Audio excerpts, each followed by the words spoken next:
আসসালামু আলাইকুম। ঈদ মোবারক। খেলা জমছে।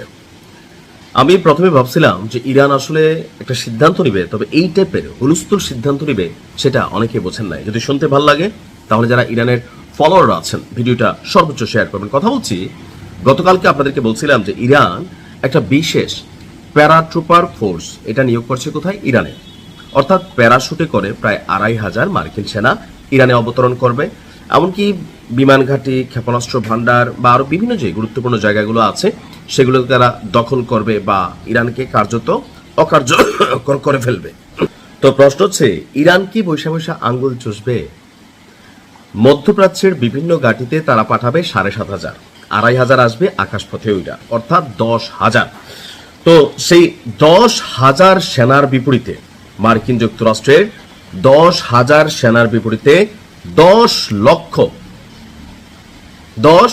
লক্ষ সেনা মোতায়েন করতে যাচ্ছে ইরান। আর এই খবরে যারা স্থল অভিযান চালাইতে আসবে এদের মানসিক অবস্থাটা কি আপনি জাস্ট একবার ভাবেন।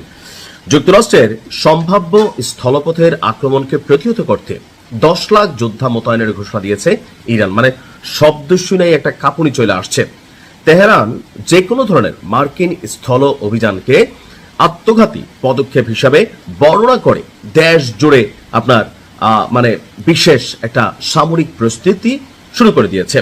বিশেষ করে তো মার্কিন যুক্তরাষ্ট্র আসলে কোথায় নামতে পারে এটা একটা বিষয় সকলের কাছে মনে হয় না। খার্গ দ্বীপ, আপনি দেখবেন যে একটা ট্রলিং ভিডিও বানানো হয়েছে খার্গ দ্বীপকে নিয়ে। অর্থাৎ মার্কিনিরা তেহরানে নামবে না, ওরা যদি নামে সেটা নামবে খার্গ দ্বীপ। যে খার্গ দ্বীপ কৌশলগত, সামরিক, বেসামরিক, অর্থনীতিগত অর্থাৎ ইরানের মেরুদণ্ড হিসাবে যদি কয়েকটা জায়গাকে চিহ্নিত করা হয় এর মধ্যে নাম্বার 2 তেহরানের পর সবচেয়ে গুরুত্বপূর্ণ জায়গা হচ্ছে খার্গ দ্বীপ। কৌশলগতভাবে অত্যন্ত গুরুত্বপূর্ণ এই খার্গ দ্বীপকে রক্ষায় সর্বোচ্চ গুরুত্ব দিচ্ছে ইরান, যেখান থেকে ইরানের মোট তেল রপ্তানি প্রায় ৯০% পরিচালিত হয়। তার মানে বুঝতেই পারছেন যেটা তেলে ভাসা একটা শহর।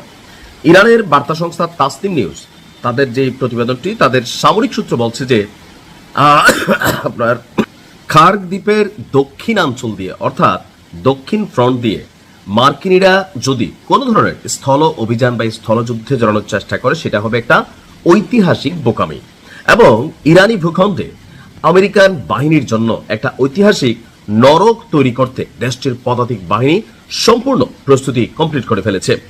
ইতিমধ্যে ১০ লক্ষ সেনার একটি বিশাল বাহিনীকে স্থলযুদ্ধের জন্য সুসজ্জিত করার পাশাপাশি গেল কয়েকদিনে ইরানি তরুণদের মধ্যে অর্থাৎ যারা এতদিন সামরিক বাহিনীতে ছিল না বা যুদ্ধে জড়াইতে পছন্দ করতো না তাদের মধ্যে একটা বড় অংশ আপনার যুদ্ধে অংশ নেওয়ার আগ্রহ প্রকাশ করছে। দেশটির আধা সামরিক বাহিনী বাসিজ, আইআরজিসি এবং নিয়মিত সেনাবাহিনীতে যোগ দেওয়ার জন্য হাজার হাজার তরুণ রিক্রুটমেন্ট সেন্টারগুলোতে ভিড় জমাচ্ছে। এই সংঘাতে অংশ হতে ইচ্ছুক তরুণদের এই গণজোয়ারটিকে দেশটির সামরিক কর্মকর্তারা জাতীয় সংহতির বহিঃপ্রকাশ হিসেবেই দেখছেন। ইরানি কমান্ডিং অফিসাররা দাবি করছেন বর্তমানে তাদের জনবল এবং যুদ্ধের সরঞ্জাম যে কোনো বড় মাপের অনুপ্রবেশ ঠেকানোর জন্য আপনার শক্তিশালী। অর্থাৎ আপনার ইরান ছুটবে না, ১০ লক্ষ সেনা নিয়ে শুধুমাত্র স্থলবাহিনীকে মোকাবেলা করার জন্য প্রস্তুতি নিচ্ছে। তো ইরান জানতো এমন একটা কিছু ঘটবে। দেখা যাক কি হয়, আমেরিকা সেনা পাঠায় কিনা। আসো, খেলা হবে।